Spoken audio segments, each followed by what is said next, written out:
How you doing? My name is Steve Houston. You've already met Angela Najjar here. We're actually in our truck. We're back in Northern California. Many of you know Angela. We can barely see you. Let me just see if I can adjust this a little bit. There we go. Whoops. Take out the guy next to me in the process. Shouldn't be YouTubing live while you're driving. But in any case, many of you know that I've been going back and forth the last couple of months visiting my mom in Florida. Unfortunately, she got pneumonia and passed away a week and a half ago.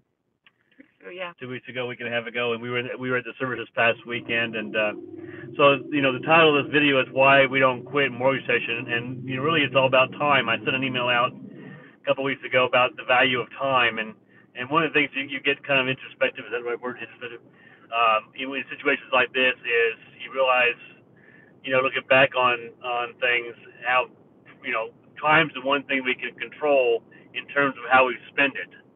And we always have, many of us have regrets, where, we wish we had that, one more hug, one more talk, one more day, one more, whatever, with the person that's no longer here because it's so finite.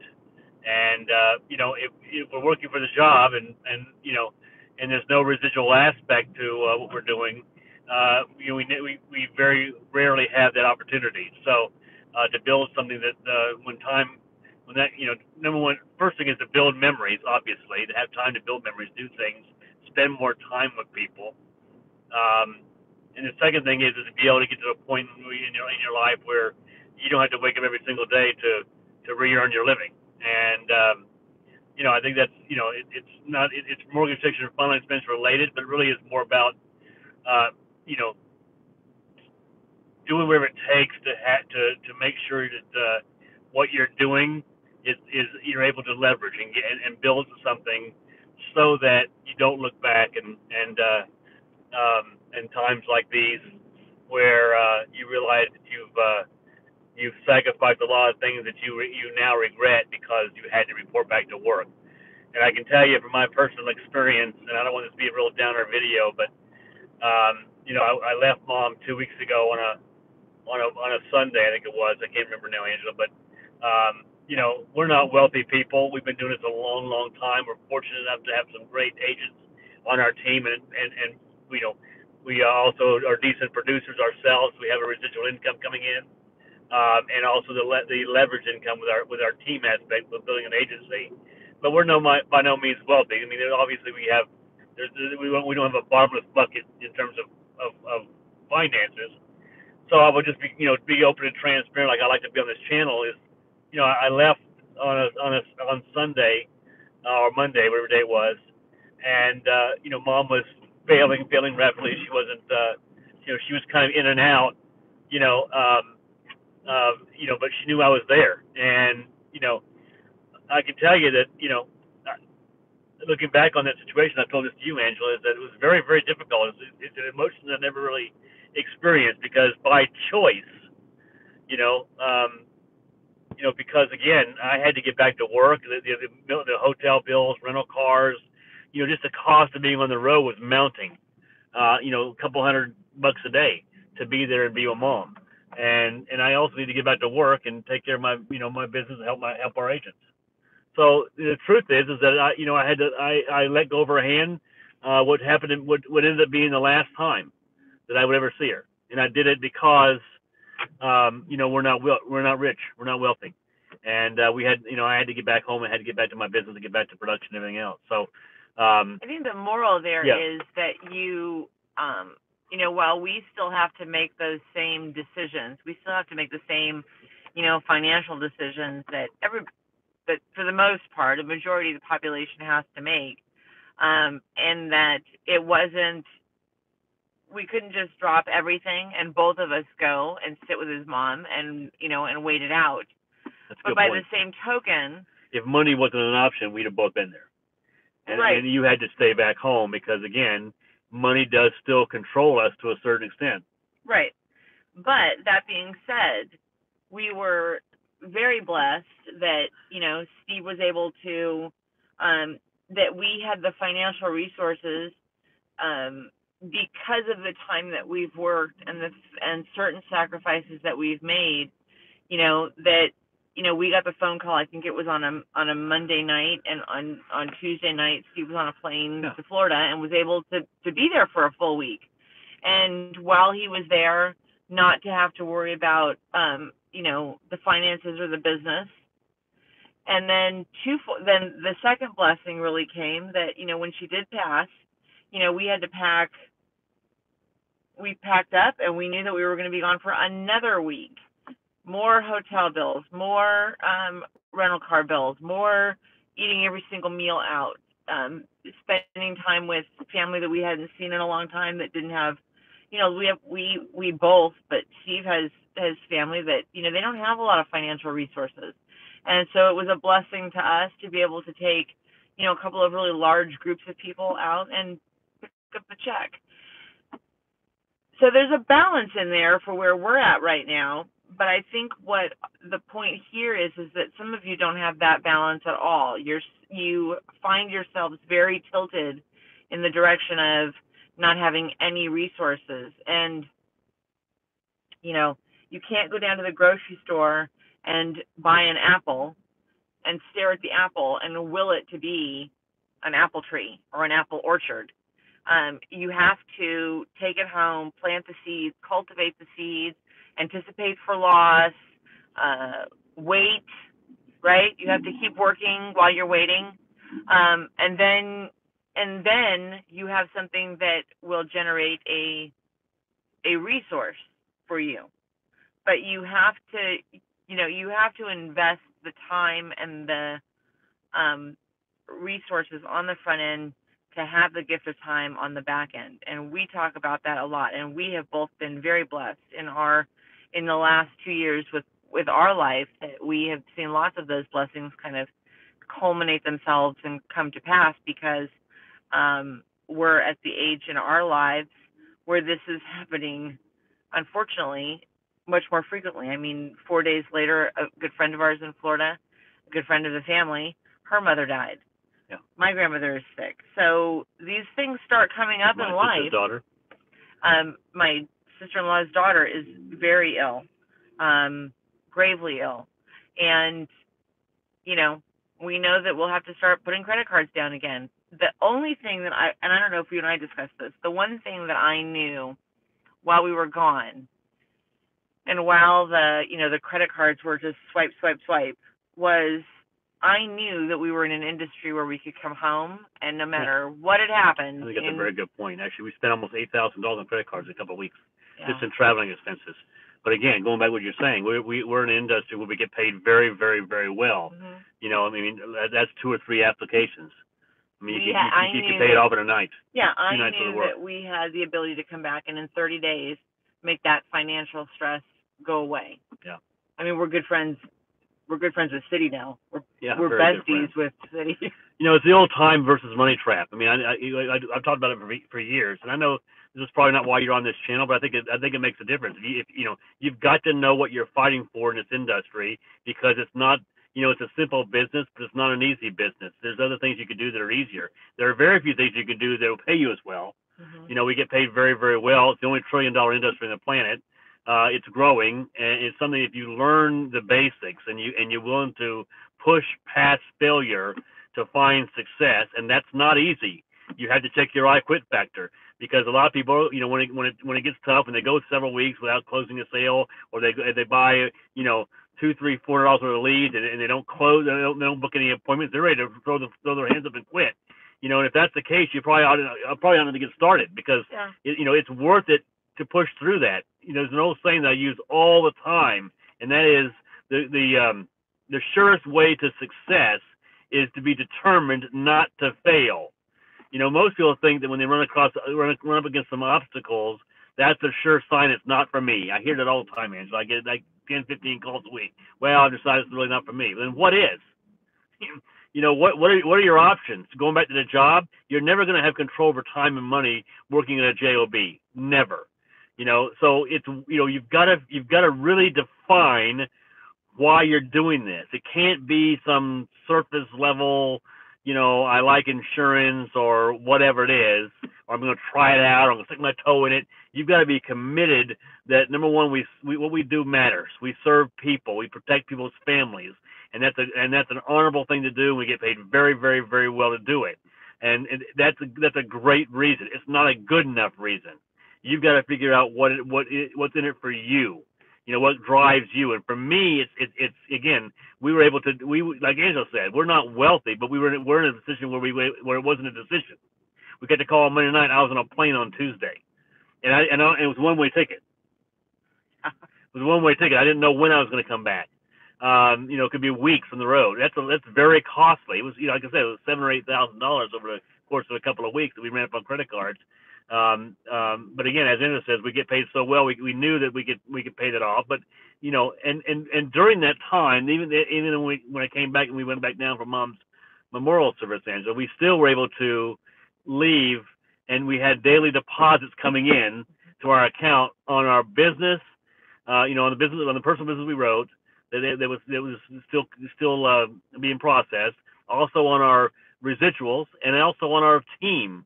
So those things have been fantastic blessings that are worth it for you to stick it out. I know a lot of people that have a lot of time, but they're broke, right? I know a lot of people that have a lot of money, but they have no time. So that time and money thing you can really accomplish here, but you're going to have to pay a price. And you have to step up to the counter and pay retail for the price of success. It won't come cheap. It's not going to be easy, but it will be worth it, and you can do it as long as you're willing to fail many, many times. Because if you keep failing, sooner or later you will figure it out. It's not that complicated. It doesn't take a PhD. It's not brain science. It's, you know, there's no special talents in this business you can't learn.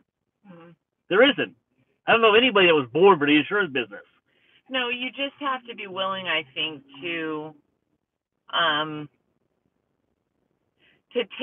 really accept that personal responsibility. And I think you have to be willing to not be the kind of person that says, I get it. Oh, no, yeah, I'm in it for the long haul.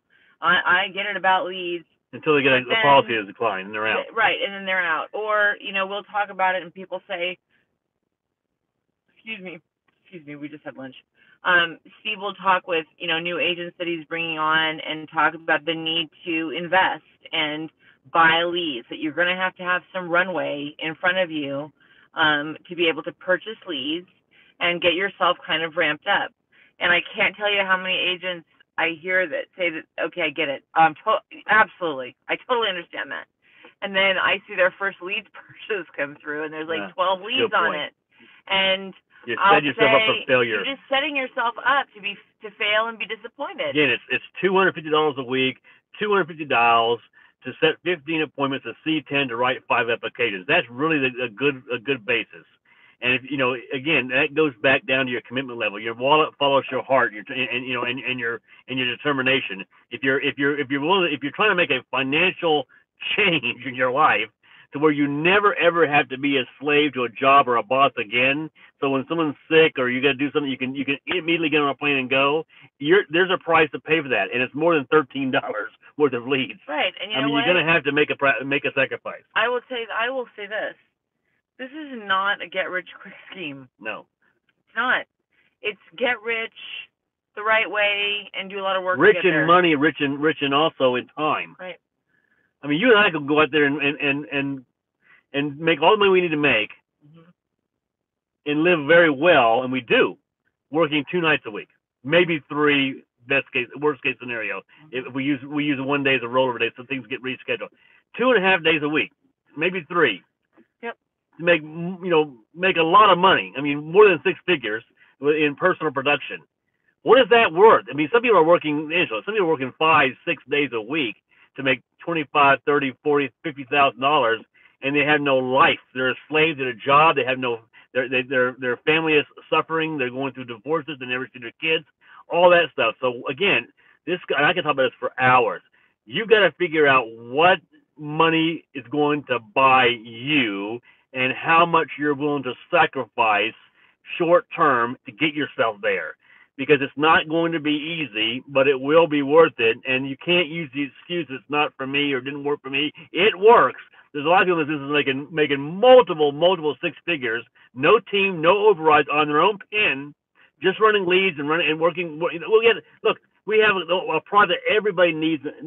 They may not know they need it or know they want it. That's your job. But if you work in the leads program, we already know that they need it because they've already asked for it, right? Or they've written in for it. But you've got to determine, you've got to know what you're fighting for. You've got to keep it in front of you and know that it will be worth it. Yep. I mean, that's it. That's just all there is to it. And you can't let days go by where you have not spent at least a few minutes, working on your business and doing something in it. I hear from people all the time, and so does Steve. We'll say, oh, we haven't heard from you in a few weeks or haven't heard from you in a few days. And they'll say, oh, the job. God, I hate my job. I hate this and I hate that, but I got so busy and I had to work this time and I had to work that time. And you know what? I was super busy yesterday. We're still trying to I think we're finally just about caught up on everything that happened while we were gone, and paperwork and all mail and I probably spent yesterday a total of maybe an hour making lead dials, because then it just got too late, and but in that 1 hour, I booked 2 or 3 appointments. I don't remember how many it was. But see, I could have very easily saved that hour for me, or said, I'm just so busy, I've got to go do something else, or I have to go, whatever it is. But you have to carve it out, whether it's 15 minutes or an hour or whatever it is. You have to make it a priority every single day somehow in your business. Yeah, and here's the other thing I'll tell you. I can't do that. That's the worst. You've got to be willing to give your business as much determination, time, and effort as you give the job. Yeah. I mean, I love that one. People can't go to a conference to learn how to be successful in mortgage session, but they'll go to their trade show for their job because it's required. Things that job requires you to do, you should be willing to do twice as much for your own business, because that's going to take you somewhere. Working for their job is only going to spit you out of retirement age and broke, if you can make it to retirement, and they don't get ready before then. So look, I mean, it's worth it, but you're going to have to pay the price for it, and the price is I just don't want for you what I experienced the last 10 days, and that was letting go of my mom's hand for the last time, knowing that I would never see her again, and it was a choice that I really didn't have. I had to get on a plane and get back to business, and so we're still not where we want to be, because we're having to make those kind of sacrifices. But there are people that are doing this business that don't make those kind of sacrifices because they've been doing it longer, whatever it is, right? So we're more determined today than we were 2 weeks ago to continue to get out there and get it done every single day. Get better as an agent, get better as an agency builder, and make the required sacrifices, whatever it takes, no matter what. I will until, because I know that this is a phenomenal industry, great business. We get paid so well, and you can build an income where you can take months off. Because look, here's the bottom line: even if you're not talking about somebody else or taking care of somebody else, eventually you can. If 100% of your income is coming from your own efforts, you're fixing to get killed. So people, going back to what Angela was saying, Jim Rohn has a statement that I love: don't wish it were easy, wish you were better. That comes down to the point of getting out there and fighting it out, and over time you'll get better and you'll figure this thing out. You can't use the excuse that you don't have what it takes and somebody else is better than you are. Look, they put their clothes on and pants on the exact same way you do. The only difference is they paid the price. They've stayed in there long enough. They've got the right mentor and coaches. They've learned the business, and they refuse to quit. Again, the surest way not to fail is to be the surest way to succeed is to be determined not to fail. The surest way to success is to be determined not to fail, and that means if it takes you 6 months, 9 months, a year, 2 years, whatever, what difference does it make? Because you're going to be making money along the way anyways, and ultimately you're going to arrive at a point where you'll figure this thing out, and it will change your life. It'll allow you to build more memories. It'll give you back some of that time that you're giving away now to the job, and you'll have a lifestyle that provides you both time and money. That's it. I mean, I came back That's just it. fired up, you know, saying, you know what, we've been on the right track. I've been doing this for a long, long, long, long time. Since I was 24 years old. I'm never more committed and passionate about it today than I was before. What more can we add? Bye, guys. Bye. I appreciate it. Tomorrow is, watch our video. Tomorrow is Sunday in Random Thoughts Day, no matter when you watch this thing. So again, Wednesday we put up a video that's a training subject, our agent training series, and on Sundays, it's random. It's whatever I've been asked about a lot during the week. I'll put a video. So we upload videos on Wednesdays and on Sundays. Don't forget, if you would, please hit the subscribe button, share the video out to somebody else that might be struggling financially, that you know that needs to change. And if you're looking to join an IMO or you know, you're somewhere where you can't leave, we'd be more than happy to help you and work with you. Even if you're not on our team, give us a call. I do that all during the week. But if you are looking for a place, you're brand new to the industry, or even I'll take it one step further. Since you're on this video, if you haven't got your license yet, I can certainly help you with that and save you a considerable amount of money on your licenses fees. No obligation. I want you to succeed in this business and get out there and change your life financially, because it's going to be good over the next 5-10 years. That being said, subscribe, comment, hit the bell down below, which gets you instant notifications, and like the video. We're going to get an ice cream. We're going to get some ice cream. Bye now.